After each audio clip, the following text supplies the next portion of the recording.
पण अगदी सोप्या पद्धतीने बनणारी पालेभाजी आपण बघणार आहे।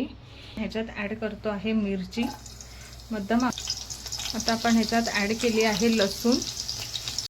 ह्यात आपण आता ॲड करतो आहे बारीक कापलेला कांदा।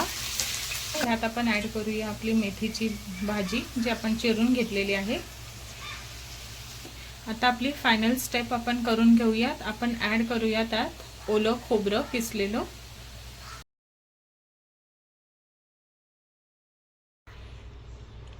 नमस्कार मित्रांनो, स्वागत आहे तुमचं आपल्या नवीन रेसिपी ब्लॉगमध्ये।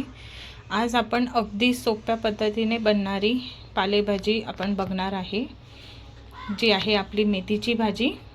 इथे तुम्ही बघू शकता मेथी आपण बारीक चिरून घेतलेली आहे आणि साफ धुवून घेतलेली आहे। इथे मी घेतला आहे 2 मोठे कांदे बारीक चिरून। इथे 1 लवंगी मिरची घेतली आहे आणि एक आपली साधी मिरची बारीक कापून घेतलेली आहे मध्यम आकाराची। खोबरं आपण गार्निशिंगसाठी वापरणार आहे। इथे 6 ते 7 लसणीच्या पाकळ्या बारीक चेचून घेतलेल्या आहेत आणि चवीप्रमाणे मीठ। अगदी कमी साहित्यात बनणारी आपली ही अशी रेसिपी आहे आणि चपाती बरोबर खायला अगदी छान लागते ही, आणि टिफिनला पण देण्यासाठी झटपट अशी बनेल अशी रेसिपी आहे। आता आपण ह्याची साहित्य बघून घेतले, आपण कृतीकडे वळूयात। आता आपण आपल्या मेथीच्या भाजीच्या कृतीकडे वळूयात। इथे मी गॅसवर कढई ठेवून घेतली आहे आणि त्याच्यात 2 मोठे चमचे तेल ॲड केले। मेथीच्या भाजीसाठी तेल आपल्याला जरा चांगल्या प्रमाणातच घ्यायचं आहे, बिलकुलही कमी घेऊ नये, त्याला चव लागणार नाही। आपण तेल ॲड करून घेतले। तेल चांगलं तापवून घ्यायचं। तेल आपलं चांगलं तापत आले। आता आपण ह्याच्यात ॲड करतो आहे मिरची मध्यम आकारात कापून घेतली आहे। जसा तुम्हाला तिखटपणा आवडत असेल त्याप्रमाणे तुम्ही मिरचीचं प्रमाण कमी जास्त करू शकता इथे।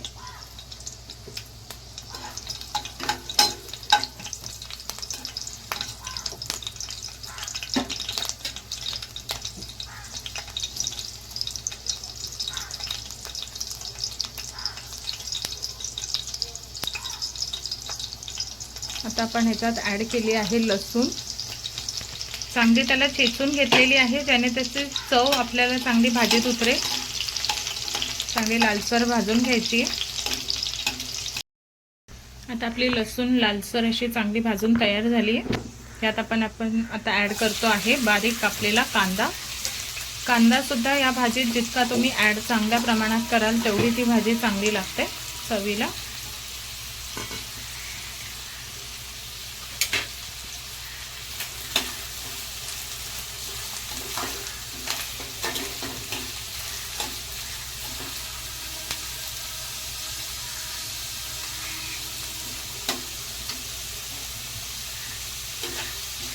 गॅस आपण मध्यम आचेवरच ठेवणार आहे पूर्ण कांदा शिजवून घेईपर्यंत।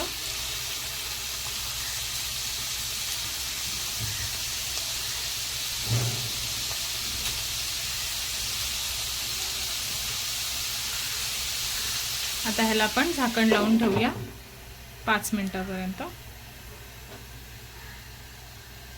कारण आपल्याला झाकण ठेवून आता 3 मिनिटं झाली आहेत। बघू शकता चांगली वाफ सुटली आहे। कांदा आपल्याला वाफेवरच शिजवून घ्यायचा आणि तो जितका शिजेल तितका चांगला लागेल भाजीमध्ये।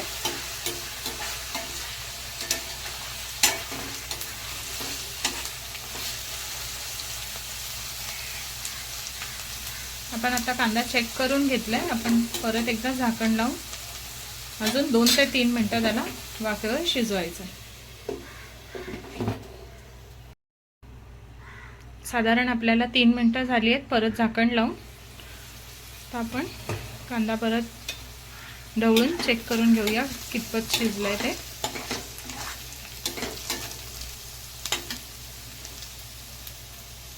ह्यात आता आपण ॲड केलं आहे चवीप्रमाणे मीठ। ह्यात आता आपण चवीनुसार मीठ ॲड करून घेतलंय। मिठामुळे आपला कांदा शिजायला मदत होते आणि तो लवकर पण शिजून तयार होईल। एकदा मिक्स करून घेऊया।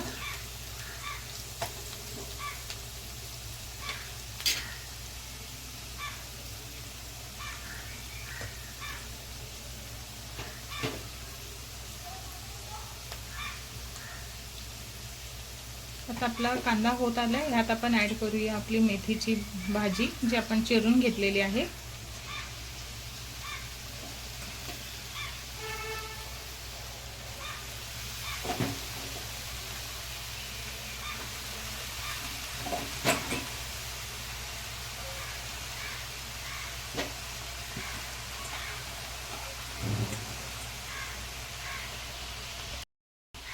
आपली मेथीची भाजी आता आपण ॲड करून घेतली आहे. भाजी बिलकुलही ढवळायची नाही, आपल्याला कांद्यावरती आपण लावून घेतली आहे. आता ही मेथीची भाजी आपल्याला कढईभर दिसते, एकदा शिजल्याच्या नंतर त्याचं प्रमाण एकदम कमी होऊन जातं. आता ही आपल्याला 2 मिनिटं झाकण लावून शिजवायची. आपल्याला झाकण ठेवून 3 मिनिटं झाली.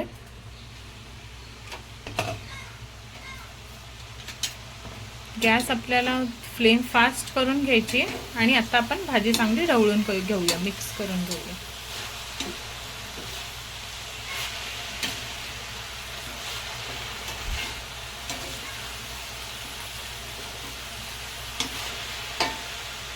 बघू शकता आपली अगोदर भाजी एकदम कढई भर होती, आता ती अर्ध्या प्रमाणात झाली आहे शिजून.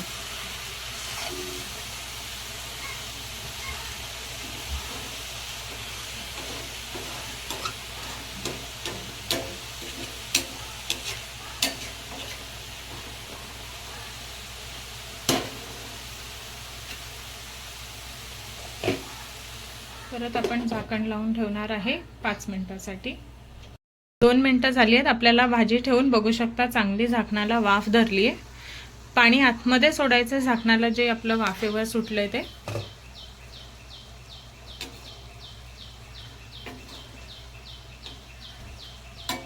मस्त भाजीचा खमंग असा वास येतोय.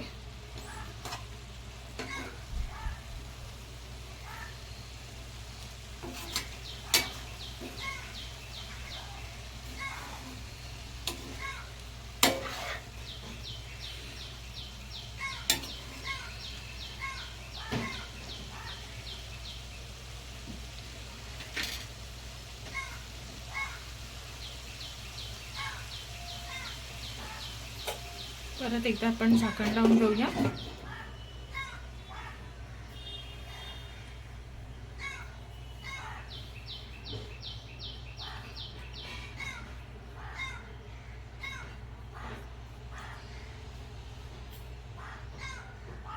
आता हे आपण झाकण लावून मध्यम आचेवर ठेवलेली आहे भाजी. गॅस फास्ट किंवा स्लो एकदम नाही ठेवायचा आहे.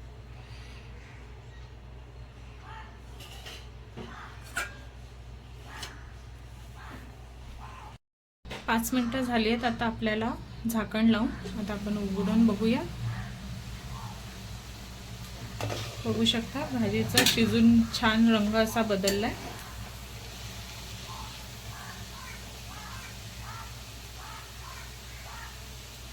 आता आपली भाजी रेडी झाली आहे. आता आपली फायनल स्टेप आपण करून घेऊयात. आपण ॲड करूया त्यात ओलं खोबरं किसलेलं. खोबऱ्याचं चांगल्या प्रमाणात आपल्याला ॲड करायचं आहे भाजीमध्ये, त्याने एक वेगळी चव लागते.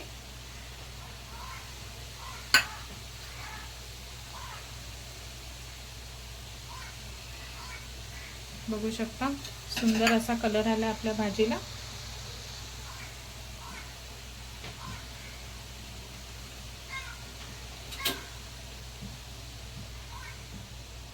ओलं खोबरं ॲड करून घेणं ही आपली लास्ट स्टेप आहे. आपण गॅस बंद करून घेतला. आता